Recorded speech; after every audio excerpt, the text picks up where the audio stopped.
Thank you for joining us once again for Reimagining Chapel. My name is Amanda Esco, and I'm lucky enough to be the Director of Religious Education for the First Unitarian Church.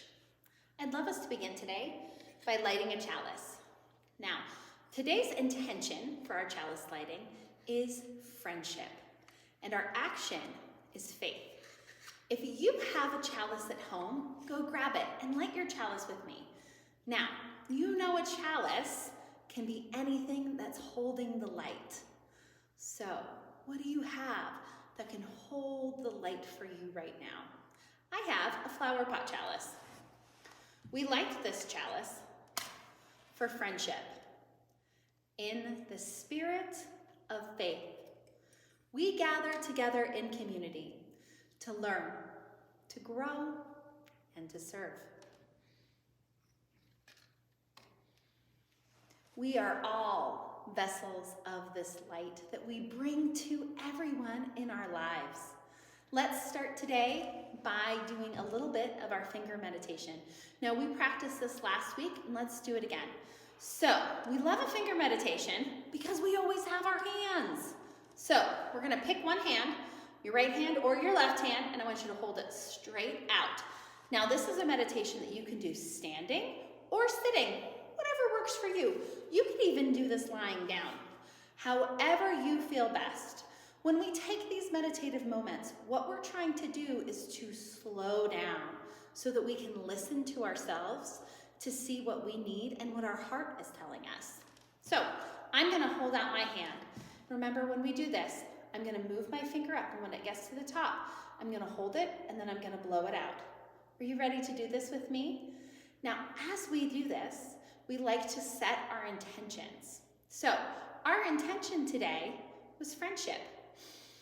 I am surrounded by friends. Let's say that.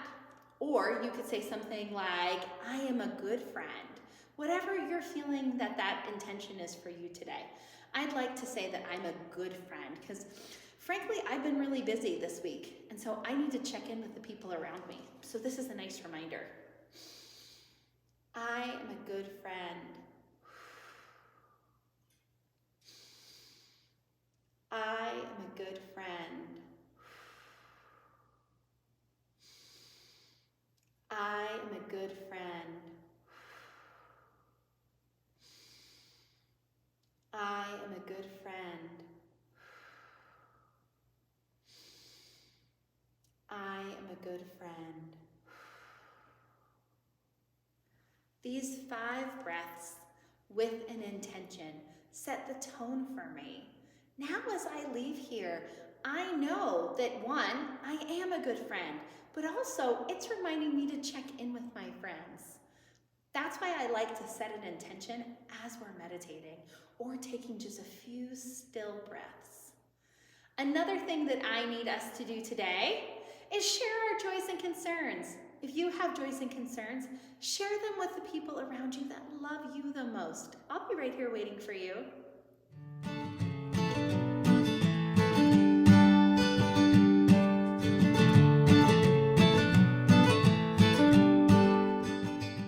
Thank you for sharing your joys and concerns with the people that are with you, that love you. Now, I once again get to share our UU of the week. He is an important figure in our Unitarian history and our history here at the First Unitarian Church.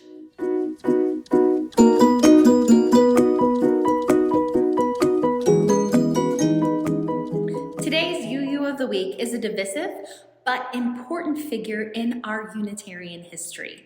In fact, our own social hall here at the First Unitarian Church of Salt Lake City, Eliot Hall, is named after him.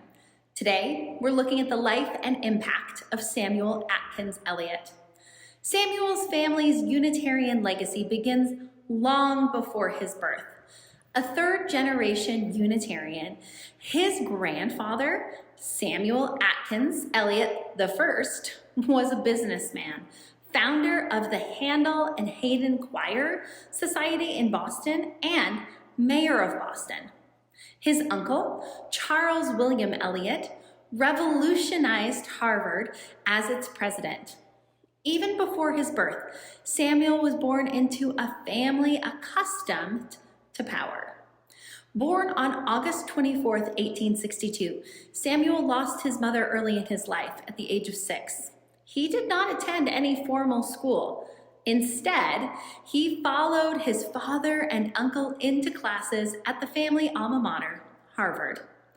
While never loving school, he formally graduated from Harvard in 1884. After spending some time in Europe, Samuel entered Harvard Divinity School in 1885. While still in seminary, the American Unitarian Association sent him out west as a missionary. He was to find pulpits to preach in and stir up the crowds to start their own Unitarian congregations. His first stop was in the Pacific Northwest, in and around the bustling Seattle area. Wanting to finish his degree, Samuel went back to Harvard and finished by 1889. He accepted a call out west again at the Unity Church in Denver. He saw a need for more direct institutional support for the small and often poorly organized liberal churches in the West. From Denver, he began 2 new churches, one in Colorado Springs, Colorado, and the one I am sitting in right now, the First Unitarian Church of Salt Lake City. He founded the Rocky Mountain Conference of Churches, thus starting institutional support and structure in these churches of the Wild West. By this point, Samuel had married Frances Hopkinson and begun his family, and by all accounts was a very hands-on father. Wanting to be back east, though, Samuel accepted a call to the Church of the Savior, a congregation in Brooklyn, New York. In 1894, he began serving on the American Unitarian Association Board of Directors. With his strong support and leadership, the association finally reconciled with the National Conference of Churches. This settled a decades-long rift between the 2 organizations that had begun nearly 50 years earlier with Theodore Parker. The radical humanists and the traditionalists were finally in agreement again. Wanting to control the production of spiritual resources for liberal churches, Samuel created the publishing arm of the American Unitarian Association, which is still in operation today. Samuel, seeing himself fully now in the work of the American Unitarian Association, left congregational life in 1898 to become the highest executive of the association at the time, its executive secretary. By 1900, he had successfully worked with the rest of the board to consolidate the structure and powers of the board and became its new executive president. He believed that the vision of the American Unitarian Association was to be the ones to set the agenda for the denomination, not individual churches. That it was the duty of the association to, quote, solve problems of the common good, to lead men out of isolated, self-centered interests in the brave, self-effacing service of the modern world. Samuel wanted a world where there was specific, defined, separate faith traditions. This is actually in direct contrast to his father, who at Harvard was teaching the idea that eventually, through spiritual development, all faiths would kind of just blend in and merge into one spiritual whole. Samuel was afraid, though, that if Christian churches of other faiths began to adopt Unitarian and Universalist principles, he was clear about this, membership would decline. This was interesting foreshadowing, as traditional Universalist theology of God's love for all people has been adopted in progressive Christianity widely. Church membership across the United States in all denominations has fallen. So we cannot make a direct correlation. But it's interesting that this was even a concern of his. Again, Samuel's desire for structure and control to ensure the viability of Unitarian churches is seen even here. At the beginning of his tenure at the association, there were all kinds of Unitarian churches throughout the United States. There were the great big stately cathedral-like churches in large cities like Boston and New York. And there were also teeny tiny roadside churches. Samuel wanted churches to approach their governance in a more of a church as a business model. The American Unitarian Association would fund new construction of churches, but only if they would repay them. Samuel believed that this could happen best if churches were consolidated around universities and suburban areas of large cities. He systematically created policies making it difficult, if not impossible, for small rural churches to survive. What was the impact? Well, this model excluded lower socioeconomic communities, as well as communities of color that could not establish churches. The result is seen and felt in our congregations today, which are predominantly still in university and suburban neighborhoods, with nearly 78% of its members being white, from a Pew Forum survey from 2015. We live the history of our forebears, even today. Another structure set in place that has had lasting effects on the denomination was the creation of the Department of Ministry. Eliot believed that ministers preferably would receive their education from established seminaries, like Harvard. And wanting, though, to increase the ministerial support throughout the country, he wanted a seminary in the West so people could be as educated as they were in the East. So he actually pushed for the creation of a new seminary in California, which is now known as the Star King School for Ministry. The Department of Ministry also adopted stringent credentialing requirements. The requirements were by design enacted to push out women and people of color from the ministry.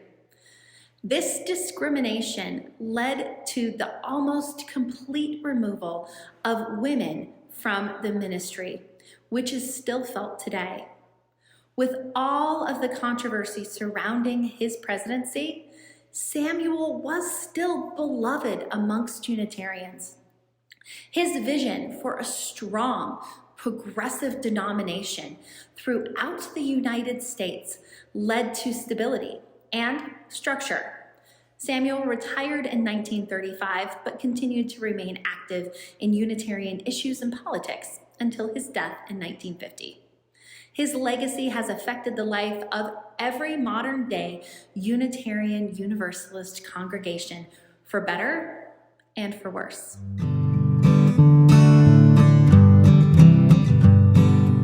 Hi, I'm Lisa Lander, the Religious Education Assistant at the First Unitarian Church of Salt Lake City. Thank you for joining me for this week's Wonderbox. We are still learning about our 6 sources of spiritual inspiration, and we are up to number 4, Jewish and Christian teachings. So last week, we learned that as Unitarian Universalists, we value the wisdom of all of the world's religions. So Jewish and Christian teachings should be covered, right? Well, as you use, we also have a special history and connection to Jewish and Christian traditions, so they are designated as their very own source because they, quote, call us to respond to God's love by loving our neighbors as ourselves. You guys, anyone else think that sounds familiar? That's right, it's Golden Rule time. So the idea of treating others as you or I would want to be treated is an idea that is found in nearly every religious tradition, like ever. They vary only in whether they say, do not do harmful things to others, or do helpful things for other people, which I think is really interesting, but that's an entirely different Wonderbox. The Jewish version of the Golden Rule is found in the Talmud. It tells a story about Hillel and Shammai, the earliest rabbis. So a man approaches each of them with a request to teach him all of the laws of the Torah while he stands on one foot. Shammai, who has no patience for this request and clearly feels that since this individual does not have the time to take this learning more seriously, rejects him and sends him away without any lessons or any wisdom. Hillel takes a very different approach. He says to the man, whatever is despicable to you, do not do to anyone else. All the rest of the Torah is commentary. Now go learn it. So he said, all of the laws and the wisdom of Judaism boils down to be kind in all you do, basically. Sounds really familiar to me too, guys. So should we see what's in the Wonder Box? It is a Christian Bible. And this bookmark brings us to the book of Matthew, chapter 7, verse 9. Should we see what it says? Suppose your son asks for bread. Which of you will give him a stone? Or suppose he asks for a fish. Which of you will give him a snake? Even though you are not perfect, you know how to give good gifts to your children. How much more will your Father who is in heaven give good gifts to those who ask him? In everything, do to others what you would want them to do to you. This is what is written in the law and in the prophets. So, Jewish and Christian teachings call us to respond to God's love by loving our neighbors as ourselves. What do you think that means in your life? I can't wait to hear what you think. And please be sure to join us next time for Reimagining Chapel.